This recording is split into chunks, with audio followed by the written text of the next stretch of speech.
morning everyone, welcome back to the farm. Today I wanted to talk to you about companion planting or interplanting in your garden, specifically with your tomatoes. So there's a lot of different pests and issues and diseases that you can get with tomatoes, and there are natural ways that you can help prevent it or deter those things from happening. So come on with me, I'm going to show you what's going on in my tomatoes. So the other day I was out weeding through my tomatoes, and you can see in between tomatoes we've got these big spaces.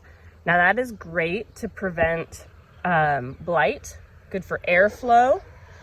But you know what? I felt like there was such a waste of ground space here, and I'm going to be weeding it all summer long. What can I put in here to make it better and to help everything?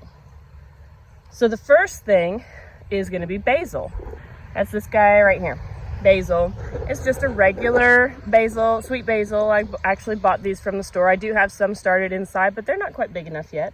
So basil is going to help produce a greater yield from your tomatoes, and it also helps repel flies, mosquitoes, and hornworms. Now, if anyone has grown tomatoes before, especially out here in East Tennessee, hornworms are a big deal. They're everywhere, and it is so not fun. So when you're planting the basil, you want to wait a couple of weeks before you get your basil in, after you put your tomatoes in. That way the tomatoes are a little bit bigger if you've got them closer together, and they're not going to be competing for space. So next on the list is going to be onions. So I went out and I bought some onion sets. They're a little sad still. I just got them in the ground not that long ago. But the onions are going to help repel aphids from your tomatoes, and I also planted some over in my carrot bed, and they're going to help prevent and repel carrot flies.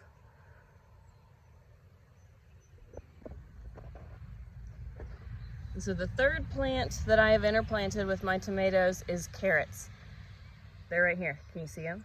Aren't they beautiful carrots? Nah, just kidding. So I did plant some seeds, so I will have carrots here. And the bed next to it is also carrots. Now the carrots grow well with tomatoes because the carrots are very heat sensitive and they like the shade. So you can see I've got my tomatoes here. The sun comes from this direction. And so once my tomatoes grow tall, they're going to help shade out those carrot beds.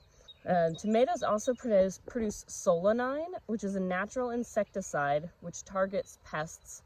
And the carrots will actually aerate the soil underground, so that the tomato roots can have more airflow and water access to their roots. So after I learned all the information about what's good to plant with my tomatoes, I went ahead and divided each spaces up. So this first space between tomatoes here, I planted carrots. Then between here, I've got onions, and then a basil. Then I did carrots again, and onions, and there will be a basil here, but I saved that spot for one of my basils that are still growing in the greenhouse.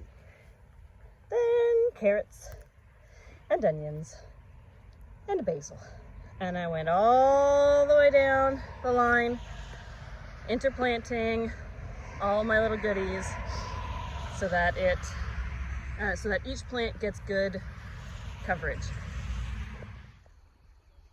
So I know this is just a real quick video with lots of information in it, but I hope it helps you guys to kind of avoid all those chemical pesticides and herbicides. When you interplant with plants that like each other and that help each other, not only do you get more food, but you also are going to be helping the plants be healthy naturally. So if you guys have any questions, put them down in the comments below. I will do my best to answer all of them. Sometimes the farm and the kids, they get in the way and I get distracted, and it might take me a little while to answer them, but I'll try to answer them as fast as I can. But otherwise, we'll see you guys next time.